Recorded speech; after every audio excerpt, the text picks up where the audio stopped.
Olá! O machismo na sociedade brasileira afeta milhares de vidas diariamente.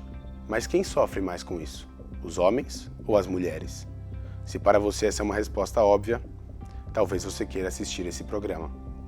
No primeiro semestre de 2022, o Brasil bateu recorde de feminicídios, registrando cerca de 700 casos no período. Segundo o Fórum Brasileiro de Segurança Pública, em 2021, por volta de 66 mil mulheres foram vítimas de estupro e mais de 230 mil brasileiras sofreram por violência doméstica. Por outro lado, dados da ONU Mulheres mostram que 44% dos homens sentem pressão por serem responsáveis pelo sustento da casa. E de acordo com a OMS, 78% das vítimas de suicídio são homens. Segundo o dicionário, o machismo se define em opiniões ou atitudes que discriminam ou recusam a ideia de igualdade de direitos entre homens e mulheres. Mas será que essas atitudes ou opiniões estão favorecendo os homens? Alguns certamente acreditam que sim. Esse é o tema do Marca Entrevista de hoje e a jornalista Nicole Kiko, que trabalhou o machismo na sociedade em seu TCC, é a nossa convidada. O Marca Entrevista está começando.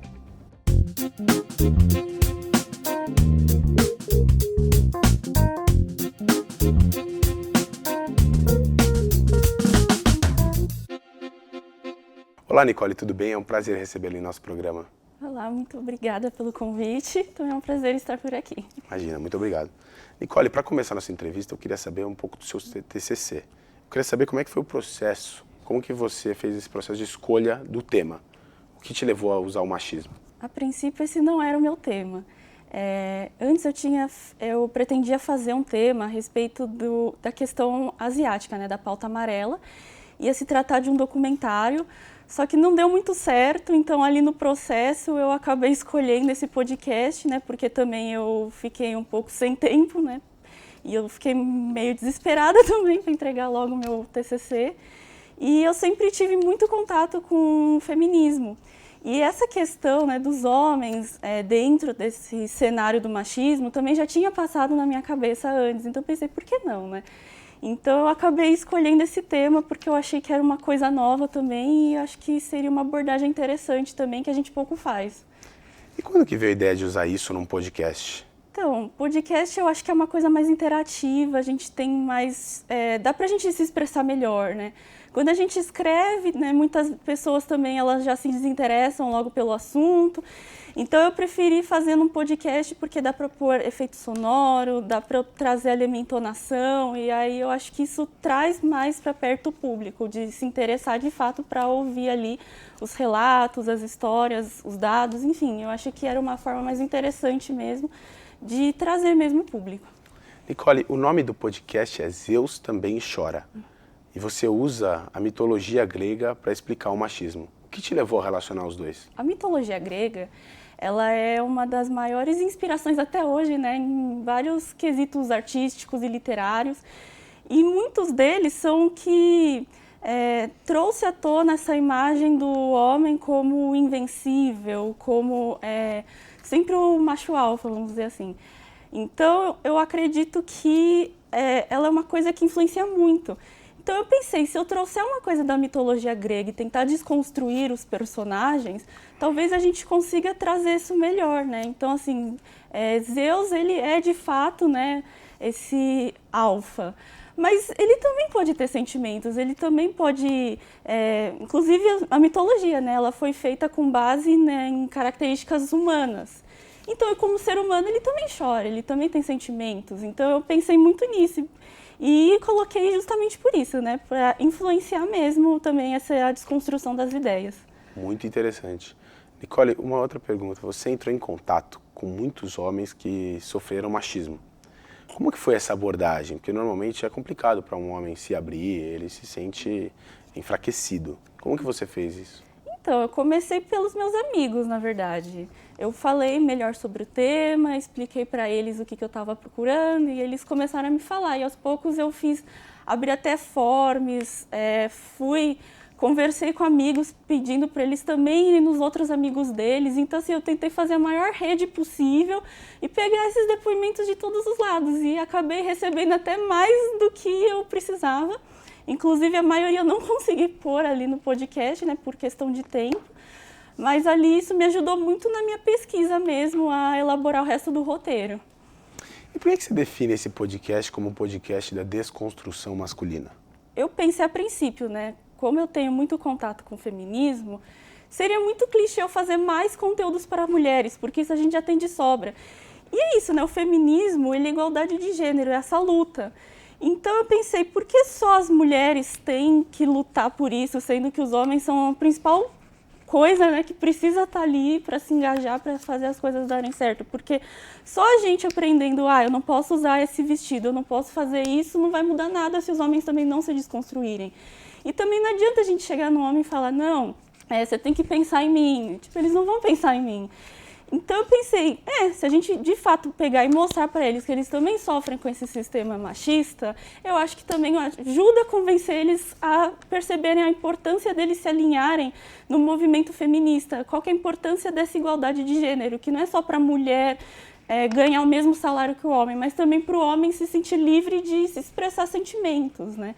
E isso eu via muito assim até nas relações do dia a dia, né? Muitos amigos, até mesmo alguns dates meus também. Eu via isso. Às vezes no Twitter se manifesta, fala, nossa, hoje eu fui na psicóloga e chorei. Por que você não consegue vir na minha frente e demonstrar isso também, sabe? A pessoa fica lá querendo se fazer joguinho, fazendo essas coisas. Enfim, esses mistérios, né, que as pessoas estão acostumadas. E não consegue vir falar, olha, eu sinto isso por você, eu não gostei que você fez isso. Não, é sempre aquela coisa, né, para manter essa certa reputação. Então eu sempre pensei muito nisso. Isso foi uma das principais coisas também que me motivou a fazer esse material voltado para um público masculino. Como que você acredita que tudo isso que você acabou de falar, essa questão da desconstrução, está relacionada com os altos índices de suicídio por parte dos homens? Então, justamente pela questão da solidão masculina, que foi uma coisa que eu li também muito a respeito durante a minha pesquisa. Tem inclusive um documentário no YouTube chamado O Silêncio dos Homens, que fala disso, e que é justamente isso, né? Como eu mencionei, os homens eles falam as coisas para psicóloga, porque está sempre no sigilo, ou falam as coisas no Twitter, mas eles não conseguem chegar nos próprios amigos e falar, nossa, eu fiquei muito triste que a fulana terminou comigo, por exemplo. Ou senão, hoje eu briguei com os meus pais e eu não gostei disso. Eles guardam muito isso para eles mesmos, então isso gera uma certa solidão. Por exemplo, quando acontece qualquer coisa comigo mesma, eu consigo facilmente, qualquer amigo meu, eu consigo chorar, eu consigo desabafar, falar o que eu não gostei, o que eu gostei. E eu sempre tenho assim, uma rede de apoio muito grande, né? Principalmente das minhas amigas mulheres. Agora, quando eu vou, assim, por exemplo, com os meus amigos homens, eu já sinto muito essa diferença, né? Eles também já são mais assim na deles. Então, não, isso vai passar, fica tranquila, sabe? Não exploram muito isso. Porque é como eles foram ensinados, né? Sempre serem mais breves possível e também não expressar isso abertamente. Então, assim, eles são ensinados a serem acuados, a não falar o que eles sentem. Isso até outras questões também, né? Por exemplo, eu consigo chegar numa mulher e falar, nossa, você tá muito bonita, você tá maravilhosa. Agora o homem não consegue, né? As pessoas já falam, é gay, né? Já começa a vir esse monte de afirmativas e suposições sobre eles e chegam até a ser homofóbicas essas coisas. Então, ainda é uma sociedade assim que precisa se desconstruir muito do machismo com relação aos homens, muito por conta de tudo isso. É o que gera muito essa solidão masculina, deles sentirem que eles não podem contar com ninguém, que eles não podem falar o que sentem, e fica tudo muito preso, né? Não tem essa coisa da catarse quando se trata dos homens em sociedade. Então, é isso que eu li muito sobre a solidão masculina e que gera esses suicídios. E Nicole, como a gente disse anteriormente, né, 44% dos homens se sentem pressionados pelo sustento da casa, né, por trazer o sustento da casa. Você, na sua opinião, você acha que as mulheres contribuem para isso? Hoje em dia, eu acho que as coisas já estão melhorando, porque as mulheres elas já estão tendo mais empoderamento, já estão indo mais atrás da independência financeira. Então, eu acredito que hoje em dia já está melhorando, assim, né? Já está se diferenciando. Mas tem muitos lares que ainda são muito conservadores, né? A gente viu muito isso, inclusive, nas eleições, né? O tanto de pessoas conservadoras que ainda tem no nosso país e que ainda acreditam, sim, né? Que o lugar da mulher é na cozinha, o homem que tem que trabalhar. Então, eu acho que essa taxa também ainda vem muito por aí, mas acredito que as coisas já estão, assim, essa ideologia já está, assim, se dissolvendo por conta de todas essas mudanças, né, que o feminismo de fato vem causando na independência das mulheres. O filósofo Leandro Carnal, ele diz que muitos homens heterossexuais são homoafetivos, no sentido de que eles têm desejo sexual por mulheres, mas eles só respeitam homens, só idolatram homens, só têm apego a homens. Eu queria saber como você enxerga essa questão. Você concorda com isso? Então, de certa forma, sim. E isso também eu já até passei por isso, né? Inclusive foi até recentemente, assim, né? Mas pro final do ano teve um caso assim que me chamou muita atenção, porque eu falei bem isso, olha, não tô interessada em você, mas eu vou, assim, né? Eu gosto, assim, da sua conversa, né? Eu me divirto, mas, assim, é na amizade. E o cara realmente veio falando na minha cara, eu não saio com mulher na amizade, né? Eu não vou trocar ideia com você. Eu tô te chamando pra um date, não tô te chamando, assim, pra um rolê, pra gente trocar ideia. Então, eu acho que isso vem muito da ideia também de objetificação, né? A mulher tá lá sempre para ser objetificada, mas se não é na finalidade que o homem está querendo, então não serve para trocar ideia, não serve para conversar, não serve para ter amizade, assim, não é uma imagem que ele quer respeitar, né? É só para aquela finalidade dele e pronto, né? A gente vê até no Twitter mesmo, né? As mulheres mesmo falam, né? Os homens, eles só admiram e gostam dos próprios homens, né? Eles não... Tem vários que estão longe de fato gostar das mulheres. Essa pressão em ser aquele homem padrão, forte, inabalável, até nojento muitas vezes, né? Porque, convenhamos, porque tudo diferente disso é feminino, é mulher, e mulheres são inferiores aos machões, né? Aos homens, aos alfas. E isso tem que ser. E eles têm que ser héteros, né? Tem que ser héteros, mas não podem gostar de mulher, o que é um, ó, olha a ironia aí, né? Você tem que sentir tudo pela mulher, mas nada que envolva ela pode ser de seu agrado. É impressionante. Nicole, você acredita que essa carência deixada pelos homens heterossexuais leva a uma aproximação maior no âmbito da amizade entre mulheres e homens homossexuais? Eu acredito que sim. Das entrevistas que eu fiz, pelo menos, também acho que é muito pelos gostos, né? Porque geralmente as mulheres, muitas vezes, é mais fácil se aproximarem de fato de homens homossexuais do que dos homens héteros, porque acho que vem muito daí também.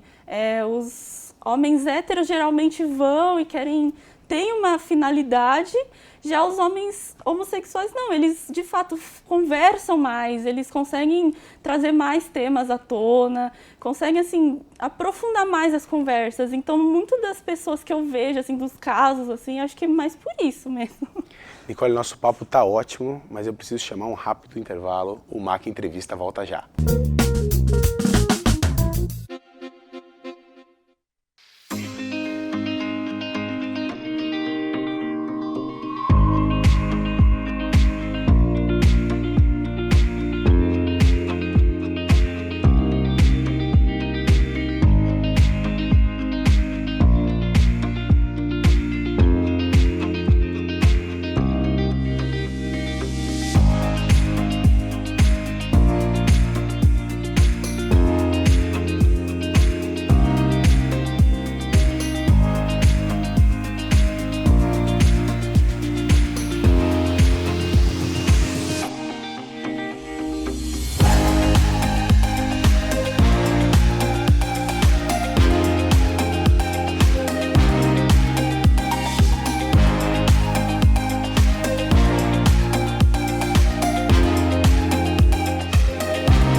O MAC Entrevista está de volta com a jornalista Nicole Kiko. Nicole, continuando o nosso papo do último bloco, eu quero perguntar para você uma coisa. Você acredita que existe uma introdução precoce de meninos ao mundo sexual por um medo familiar de que ele se torne homossexual? Sim, eu acredito que sim. Isso, na verdade, assim, desde a infância. Os pais, muitas vezes, já incentivam as meninas sempre eles ficam tomando cuidado, é sempre aquela brincadeirinha que muitos pais fazem, né? Ah, só vai namorar depois dos 30. Agora os rapazes não, desde criancinha muitos já começam a falar, ai, ó, já tá com todas, né? Às vezes é só uma amiguinha que ele fez ali, né? E isso vai crescendo.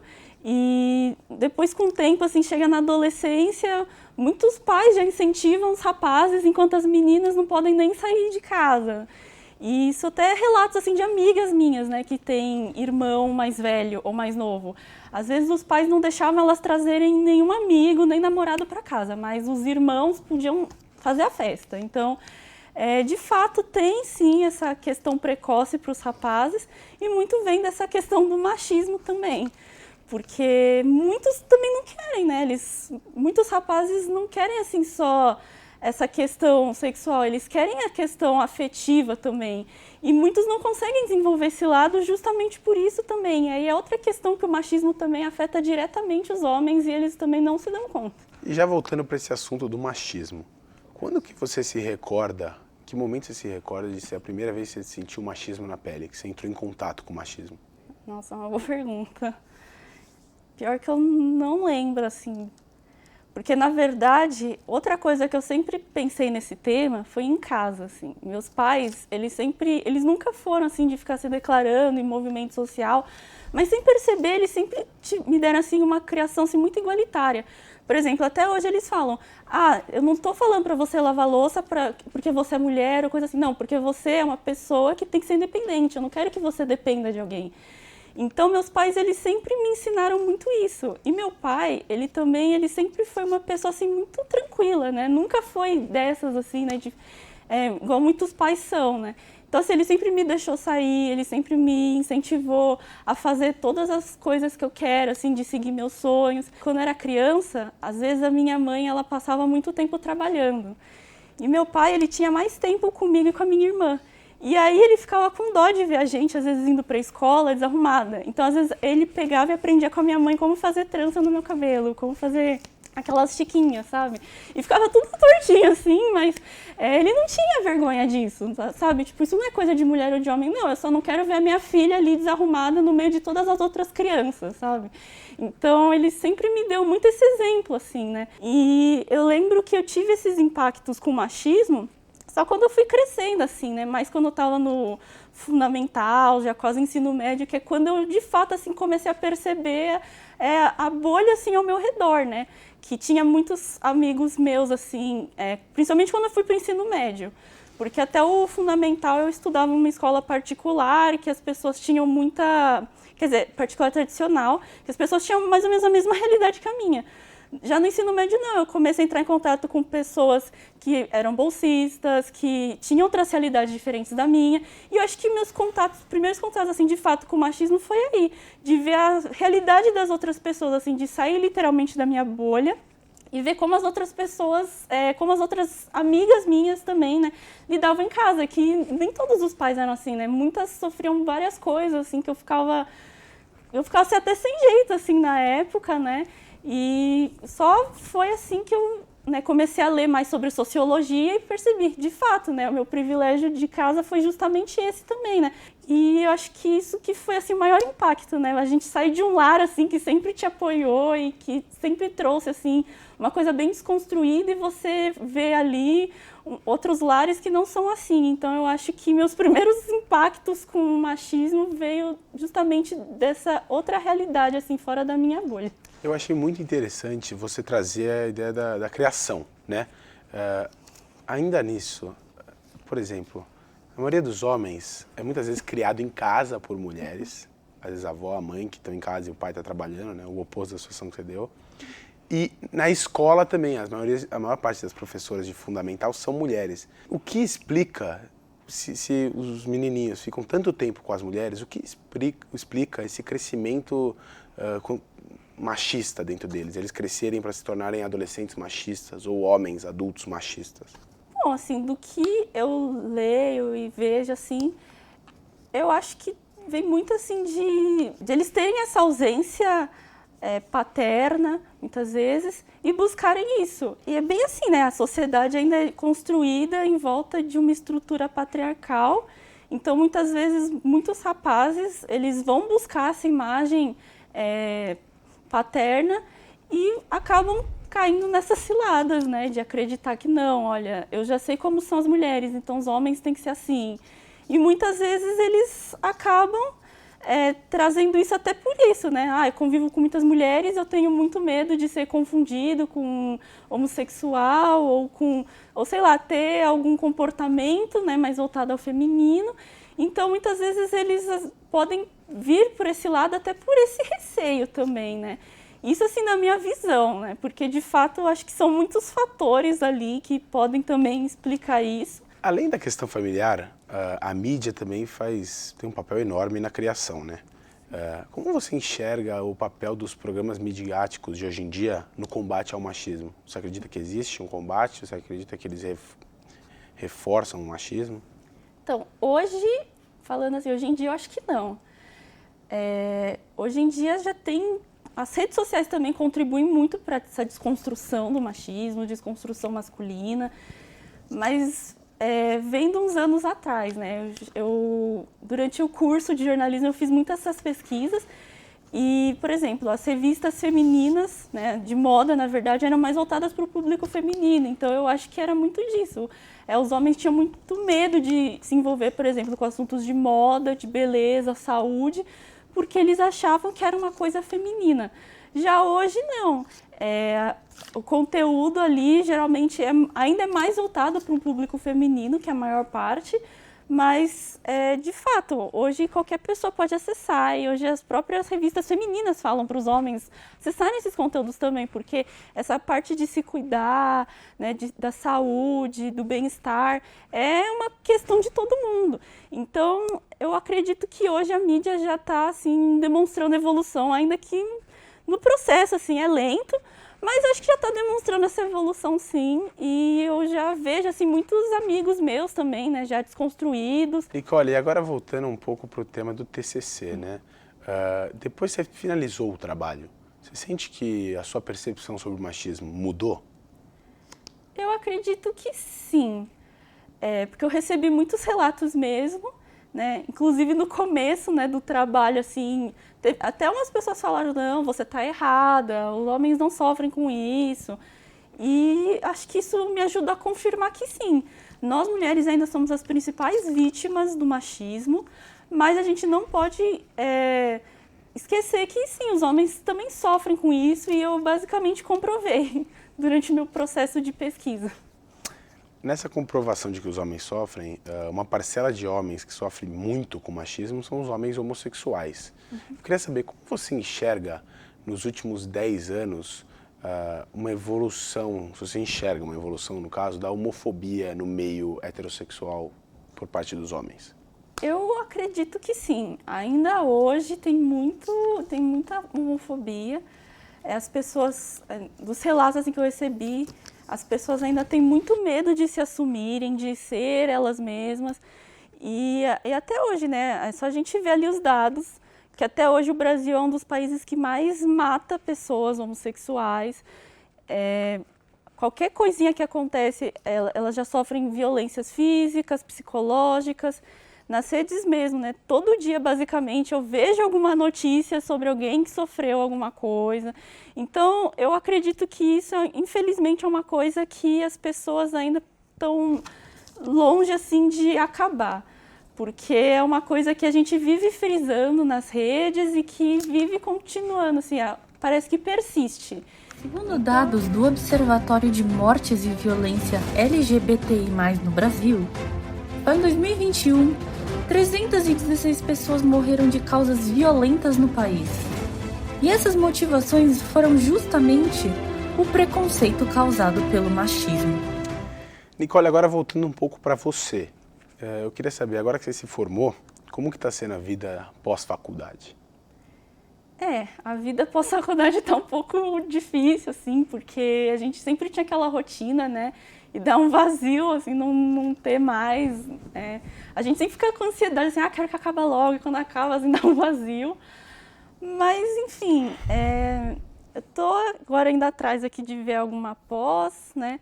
E Eu tô seguindo aqui o fluxo, né? Indo atrás aqui do que eu busco. E eu acho que é mais isso. E assim, Nicole, para finalizar, qual dica que você dá para nós estudantes de jornalismo que vamos passar por um TCC daqui a pouco? Então, uma das primeiras dicas que eu dou é no 7º semestre já faz as 2 optativas, que no 8º semestre vai ser muito chato ficar fazendo mais matérias. Então, isso é uma dica mesmo, porque eu sofri muito com isso. E outra coisa do TCC também, já tenham 3 temas pelo menos, né? Porque se algum der errado, vocês já não vão ter o mesmo desespero que eu tive. E, enfim, eu acho que é isso. No final das contas, valeu a pena ter feito faculdade de jornalismo aqui no Mackenzie? Valeu muito a pena. Era o meu sonho, assim, desde criança. E eu, realmente, assim, eu tô muito realizada, né? Minha colação de grau foi 2 semanas atrás e eu até hoje, assim, fico revivendo, porque realmente, assim, foi um sonho que eu realizei. E desde criança eu sempre me identifiquei com jornalismo, eu sempre quis esse curso, assim, sempre foi minha primeira opção. E aqui dentro do curso eu realmente me encontrei mais ainda, né? Isso acho que foi uma baita de uma surpresa, porque, de fato, assim, mudou muito mais no meu âmbito pessoal do que meu âmbito profissional. Porque, de fato, você entrar em outras realidades, né? Igual eu falei ali da coisa da bolha, né? E aqui é justamente todos os dias, né? Cada trabalho a gente tinha que entrar numa bolha diferente, de fato, assim, conhecer, pesquisar. E eu acho que tudo isso ajuda muito a nossa evolução pessoal mesmo, né? Inclusive, eu estava até falando isso, né, quando eu colei grau, que, de fato, quando a gente se abre para ouvir o outro, a gente, de certa forma, está se abrindo para ouvir nós mesmos, né? Um exemplo é uma entrevista que eu fiz no 2º semestre, eu acho, né, no jornal Acontece, que eu entrevistei um refugiado da Venezuela.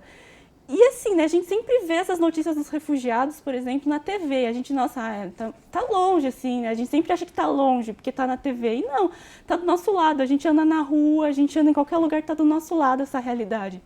E aquela, acho que foi uma das entrevistas que mais me mexeu comigo, porque também, né, mostra isso, o tanto de coisas que a gente tem, né, e o tanto de coisas que uma pessoa tem, assim, né. Outras pessoas, por exemplo, a gente nunca vai olhar para o nosso RG e falar, nossa, que graças a Deus eu tenho um RG. Mas aquela pessoa, o que ele mais queria, né, na entrevista que ele me falava era isso, que ele queria ter um RG, que ele queria ter um documento do Brasil para poder fazer, né, viver aqui no Brasil, né, fazer os cursos que ele queria, frequentar os lugares, mas ele não podia, né, porque ele ainda não tem isso. Então eu falei, nossa, sei lá, o privilégio que a gente tem de ter um documento, né.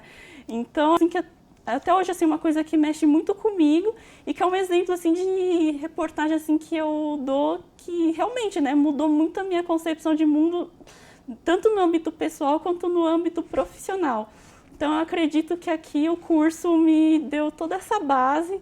Eu sou muito grata também por ter tido a oportunidade de estudar aqui. A faculdade também tem muita estrutura. Eu fiz muitas amizades também. Então, de fato, assim, foi uma coisa, assim, muito completa. Mesmo que alguns anos aí foi na pandemia, mas mesmo assim, né, a gente, né, eu sempre vi que os professores também sempre deram tudo de si, assim, para ensinar a gente o melhor possível. Então, eu acredito, sim, que eu tenho muita base aqui da faculdade e eu super recomendo o curso. Nicole, agora eu gostaria de te agradecer. Foi muito bom o nosso bate-papo, mas infelizmente ele vai ficar por aqui. Muito obrigada pelo convite, foi um prazer estar aqui de novo e agradeço também pela sua audiência. Esse foi mais um Mac Entrevista. Se você quer rever este ou outros episódios do nosso programa, acesse o canal da TV Mackenzie no YouTube. Até o próximo programa.